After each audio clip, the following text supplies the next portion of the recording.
Ladies and gentlemen, there comes a moment in each of our lives when the noise becomes too loud, not only around us, but within us.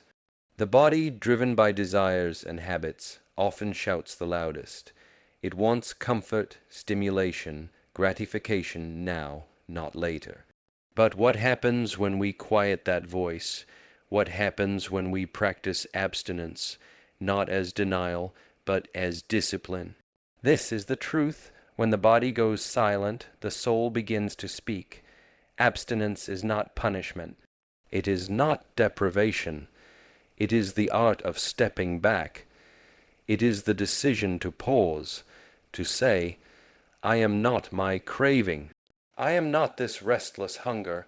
I am something deeper. When you refrain from indulgence in food, in pleasure, in distraction, you begin to hear a different rhythm. You begin to sense what lies underneath all the impulses. Silence emerges, not empty, but full of clarity.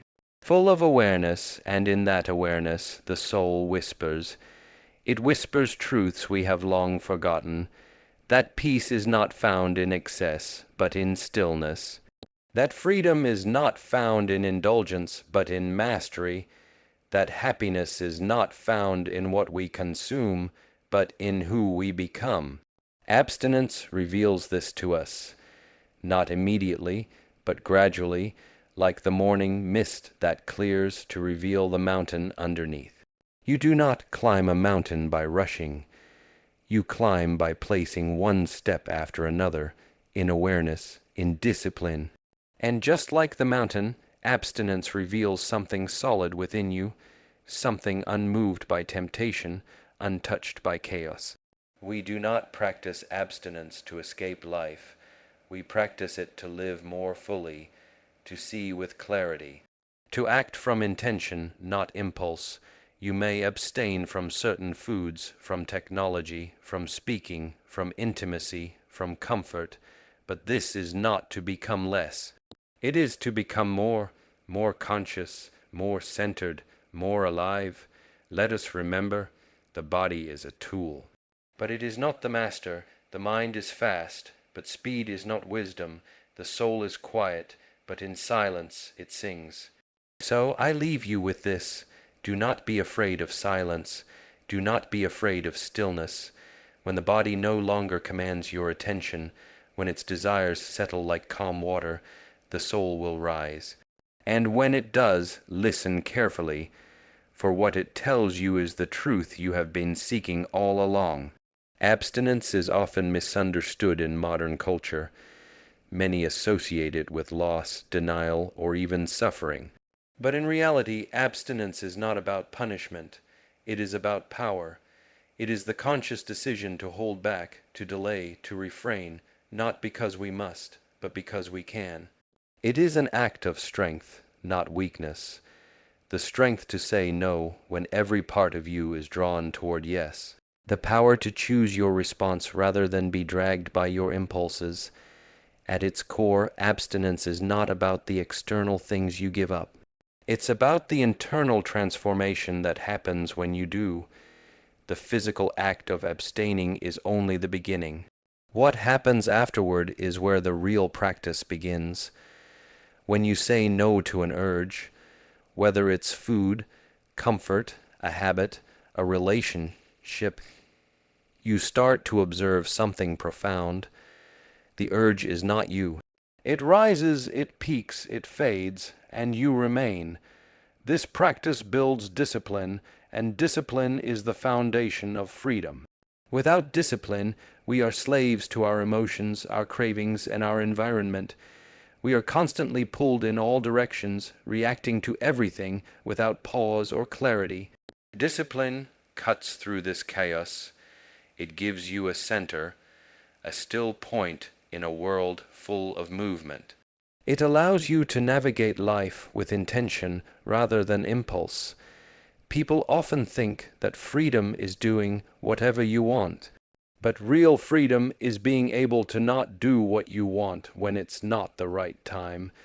That is mastery. Abstinence trains you in this mastery. It shows you the space between desire and action. In that space lies your power, the power to choose differently. When you abstain, you confront yourself. You meet the parts of you that are uncomfortable in silence, in stillness, in emptiness. You see your patterns, your compulsions, the ways you seek to escape yourself, and in seeing them clearly, you gain the opportunity to change them. This is where discipline grows, not in suppressing these urges, but in facing them directly and choosing not to act on them automatically. Abstinence teaches patience. In a world that is constantly rushing, constantly craving instant gratification, the ability to wait becomes a rare and powerful gift. When you abstain, you are saying, I trust the process, I trust that what is worthwhile takes time, I trust that not every hunger needs to be fed immediately. And in doing so, you strengthen your will, your patience, your inner stability. The modern world encourages consumption at every turn. We are told that more is better, more food, more entertainment, more stimulation, more comfort. But the irony is that the more we consume, the more empty we feel. The soul is not nourished by more, it is nourished by meaning, by depth, by presence. Abstinence helps us rediscover that. It turns down the volume of external noise so we can hear the subtle voice within. This is not a denial of life's pleasures. It is a deep respect for them. Abstinence doesn't mean you never enjoy what life offers. It means you learn to enjoy without needing. You learn to experience without attachment. You discover that you are whole, even without the things you once thought you couldn't live without. Discipline does not chain you. It frees you from what chains you. The discipline of abstinence is a mirror. It reflects back to you all the places where you are not free. The moments when you reach for your phone without thinking, eat when you're not hungry, speak when silence would be wiser. Through abstinence, you begin to reclaim those moments. One by one, you bring them back into awareness. And awareness is the soil in which discipline grows. There is a quiet dignity in restraint. It is not showy. It does not announce itself, but it changes you in ways that are deep and lasting. You begin to notice a shift in your posture, in your speech, in your breath. You begin to walk through the world with more clarity, more presence, more inner space. This is the reward of abstinence, not the absence of something, but the presence of everything that truly matters. As you practice abstinence, you realize that the mind is noisy because the body is never still, always eating, always moving, always reacting. But when the body quiets, when you refrain, it is like the surface of a lake becoming calm. Only then can you see what lies beneath. Only then can you hear what has been speaking all along, the wisdom of your own soul. This practice is not easy. There will be discomfort. There will be moments when every cell in your body screams for satisfaction. But these are not moments of failure. They are moments of awakening. Each time you observe the desire and choose to sit with it instead of satisfying it, you carve a new path in the mind. A path of awareness, a path of strength. Over time, what once felt like deprivation starts to feel like liberation. You no longer need the things you once clung to. You begin to see clearly what serves your growth and what doesn't. You begin to make choices not based on fear or craving, but on truth. And that is the essence of discipline. Not rigidity, not cold control, but truth. The truth of who you are beneath the noise, beneath the habits, beneath the craving. That truth is not found in more. It is found in less, in letting go, in being still, in choosing your path with intention. Abstinence is the teacher that brings you to this truth. Discipline is the road you walk to reach it. And the deeper you go, the more you realize you are not losing anything. you are gaining everything. When the body becomes still, when its restless cravings are set aside, a new kind of space begins to open up inside. This is not a void, but a quiet fullness, a state where clarity begins to emerge. Silencing the body is not just about the absence of movement or abstention from desire. It is the deliberate choice to tune into a deeper part of ourselves that is constantly overshadowed by the noise of physical urges. This process reveals truths that are always present but rarely perceived. When the body is silenced, the storm of distractions settles and what was murky becomes clear.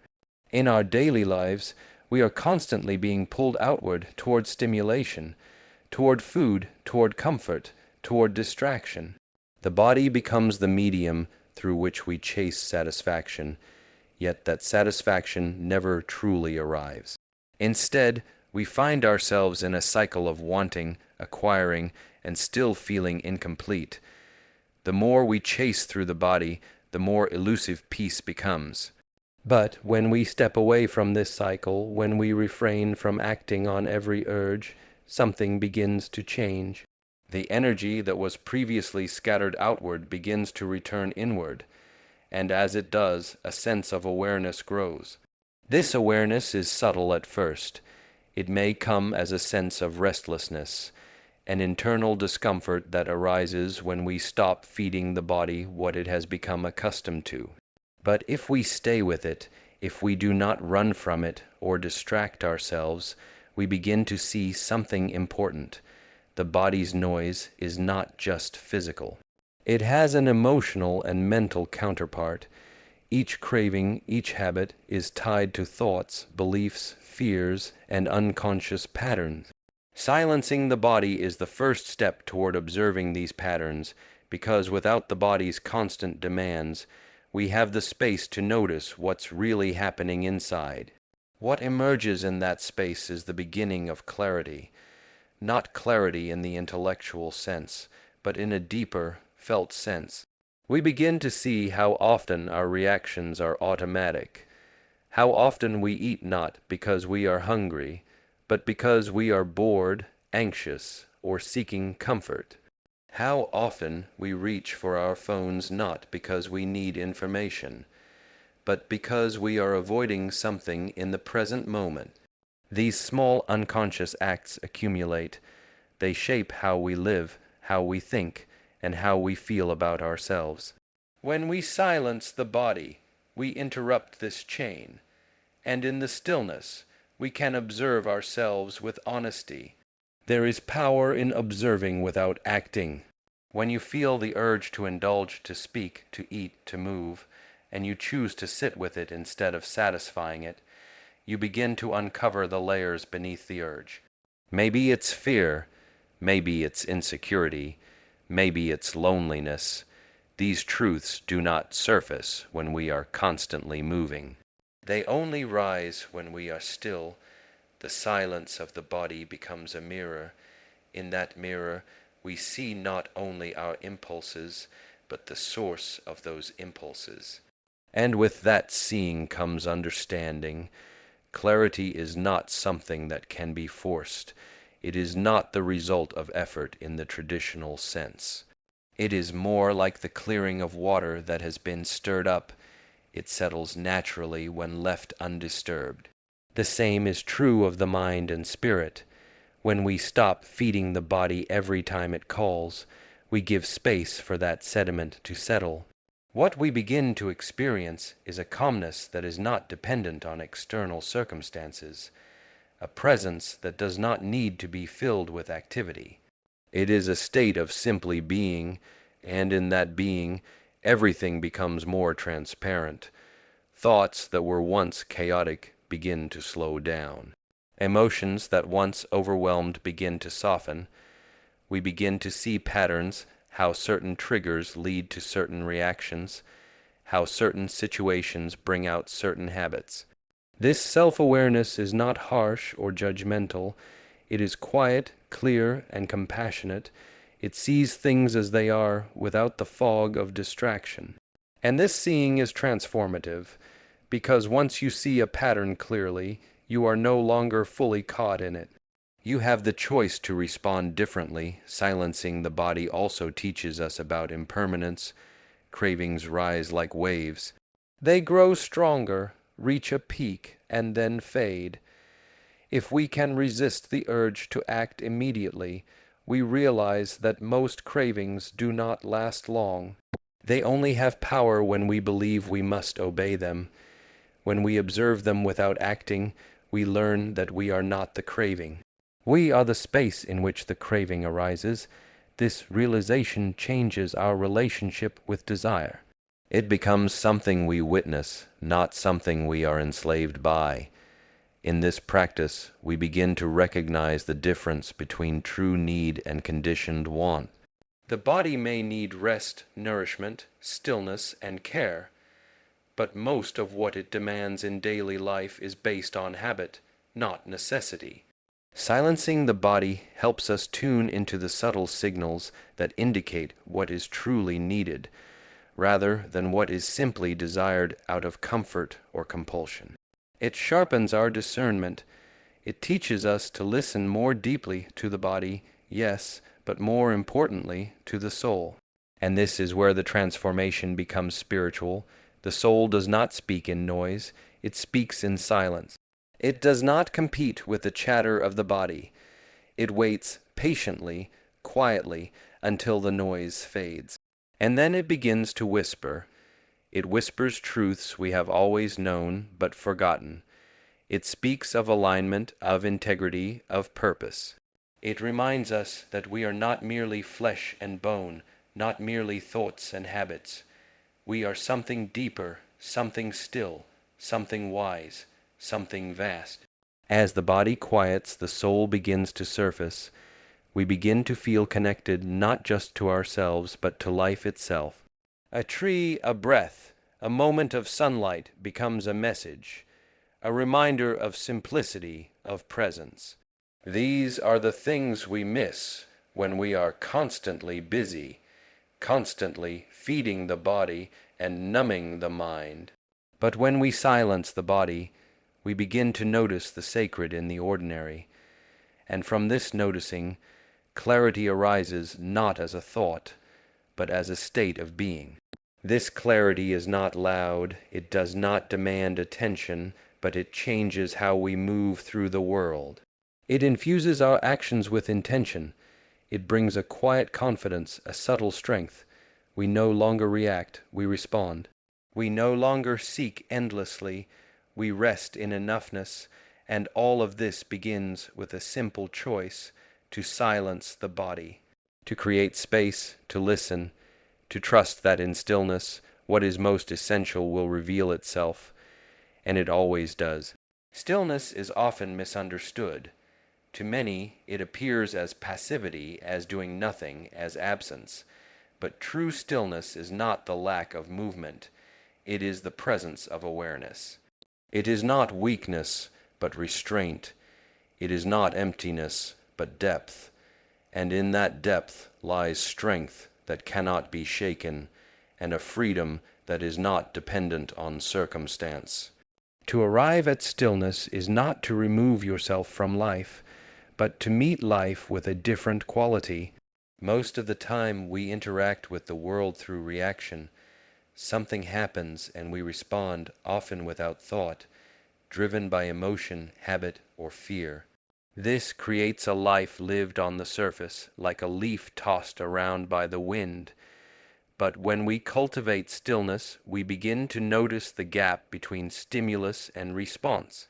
That gap is a space of power. It is where clarity arises, where choice becomes possible. This stillness is not necessarily found in isolation or silence, though those can help. It is found in the ability to remain centered amidst chaos.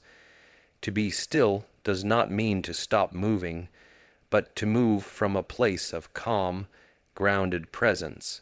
When you are still, you are no longer pushed and pulled by every passing thought, every fleeting desire, every fear of the unknown.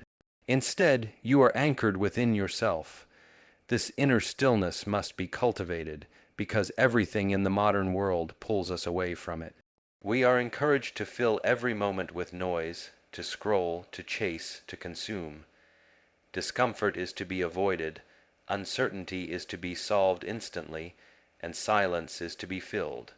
But beneath all of that movement, the body and mind are growing more restless, and in that restlessness we lose touch with our inner compass. We become fragmented, we lose sight of what truly matters. But when you choose stillness, when you pause and do not reach for the usual escape, you start to discover something subtle and powerful. You begin to notice the patterns of your mind. You begin to see your reactions before they take hold. And in that moment of seeing, you gain strength, the strength to choose differently, the strength to wait, to listen, to remain calm. This strength is not loud or aggressive. It is quiet like the roots of a tree, but it holds you up when the storms come. Stillness also reveals the transient nature of emotions and thoughts. In stillness, you watch them rise and fall like waves on the ocean. Anger comes and it goes. Fear arises and it fades. Joy appears and it too moves on. When you are caught up in motion, every emotion feels permanent. Every desire feels urgent. But when you are still, you realize that you are not those passing experiences. You are the space in which they come and go. This realization is profoundly liberating because when you are no longer at the mercy of every emotional tide, you are free. You are no longer a prisoner of your own mind. You begin to respond to life rather than react. You begin to live intentionally with purpose rather than being driven by impulse. And this freedom is not something someone can give you. It is not earned through achievement or success.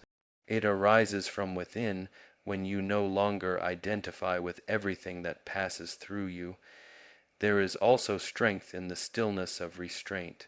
When you feel the urge to speak out of anger and you pause instead, when you want to indulge in a craving and you sit with it rather than obey it. When you feel anxious and instead of running away, you breathe and stay, each of these moments builds inner strength, not because you force yourself, but because you choose to observe, to be present, and to act from wisdom rather than reflex. In that observation, stillness deepens. It becomes a kind of inner spaciousness. No matter what is happening outside, there is a place within you that remains untouched. That spaciousness is your foundation. It is where peace resides. Not the peace that depends on everything going your way, but the peace that holds steady even when life is difficult. This kind of peace is not fragile. It is forged through presence, patience, and the willingness to stay. Stillness also gives rise to deeper insight. When the mind is constantly busy, we cannot see clearly. Our perceptions are clouded by stress, by bias, by noise, but when we are still, the mind settles. Like a pond disturbed by a rock, the surface eventually calms, and we can see to the bottom. In that clarity, we begin to understand ourselves more fully. We see what drives us, what holds us back, what calls to us from the depths. These are not ideas we can think our way into. They must arise in the quiet. The freedom that comes from this clarity is not about escaping life. It's about engaging with life in a new way, free from attachment to outcome, free from fear of failure, free from needing to prove yourself. You begin to act not because you must, but because you choose to. Your actions come from a place of alignment, and this is the paradox. Stillness leads to movement, but not any kind of movement. Movement that is rooted, mindful, purposeful. Stillness does not mean absence of effort. In fact, to remain still when every part of you wants to run, to speak, to act, to fix, that is an effort greater than most realize. It is an effort of courage to sit in discomfort and not flee, to feel uncertainty and not grasp for control, to face fear and not collapse. This kind of stillness is dynamic. It's not a dead quiet, but an alive, alert presence. It is a readiness, a strength that does not need to prove itself through force. And it is from this kind of stillness that true resilience grows. Because when you know how to return to that quiet center, you do not fear the challenges of life. You meet them with equanimity. You bend but do not break. You feel but are not drowned. You love but do not cling. And in that way, you remain free to live with an open heart, free to act with clarity, free to face each moment as it is without resistance. The journey to stillness is not a linear one. Some days it feels natural, other days it feels impossible. But every moment you choose to pause, to breathe, to listen, every time you sit with yourself instead of running, you are building something invisible yet unshakable. You are remembering your strength. You are reclaiming your freedom, not because you've conquered the world, but because you've stopped needing to. Because you've discovered the quiet power of simply being. In a world that constantly pulls our attention outward, it becomes easy to believe that fulfillment lies in what we acquire, who we impress, or how much we achieve. From a young age, we are taught to look outside ourselves for happiness, to chase goals, to seek validation, to accumulate experiences and possessions. Yet no matter how much we attain, there remains a persistent emptiness, a subtle but undeniable ache that whispers, "This isn't it." That whisper, though often ignored, is the voice of truth, the quiet reminder that real fulfillment does not come from the outside. It comes from within. The pursuit of external gratification is endless because it is built on the idea of lack. It suggests that something is missing in us and that the missing piece exists in the world. Another success, another purchase, another relationship. But once we get what we thought we needed, the satisfaction quickly fades, and we are on to the next thing. This cycle of desire and disappointment is not a flaw in us, but in the nature of external fulfillment itself. What is gained from outside must constantly be replaced or renewed. It doesn't last because it was never rooted in who we truly are. It was always a reflection, not the source. To begin to understand fulfillment, we must turn inward, not as an escape from the world, but as a return to our true nature.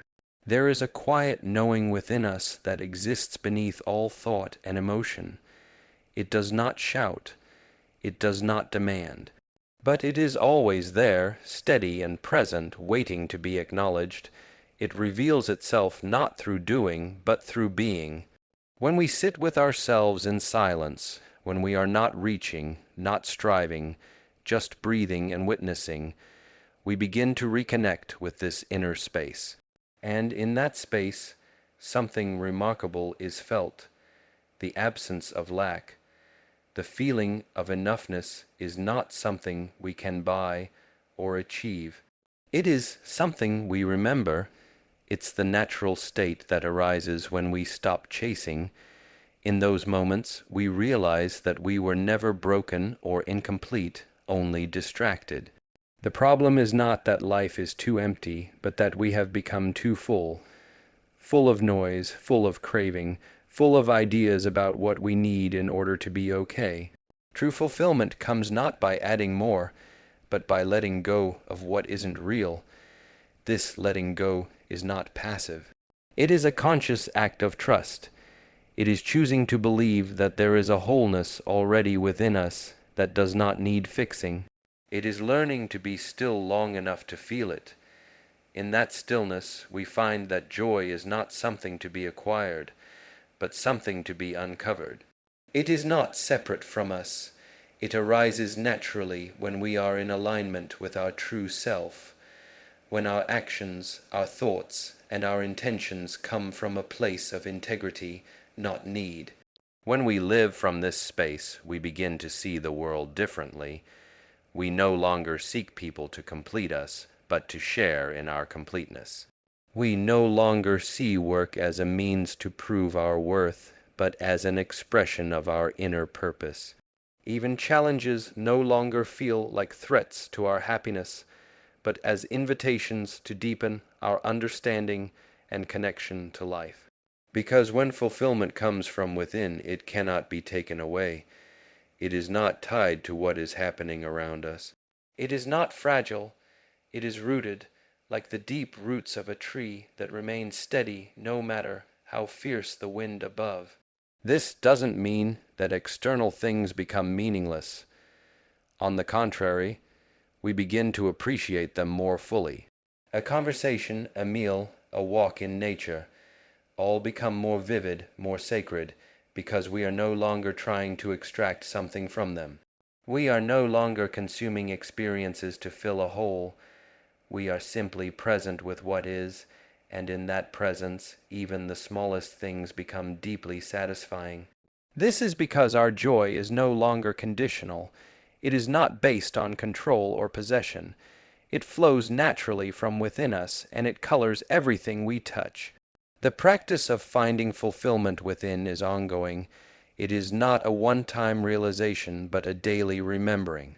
We live in a world that is constantly telling us we are not enough, that we need to do more, be more, have more. To stay connected to our inner fullness requires vigilance and care. It requires creating moments of stillness in our lives, even if only for a few breaths. It requires paying attention to how we feel, not to judge ourselves, but to stay honest. It requires the courage to say no to things that pull us away from our center, even when they are popular or tempting. This journey also asks us to become intimate with discomfort, because when we stop distracting ourselves, what we have been avoiding begins to surface. Old wounds, unhealed pain, insecurities, these come forward not to harm us, but to be seen, to be held, to be released. Fulfillment is not found by bypassing our darkness, but by embracing it with compassion.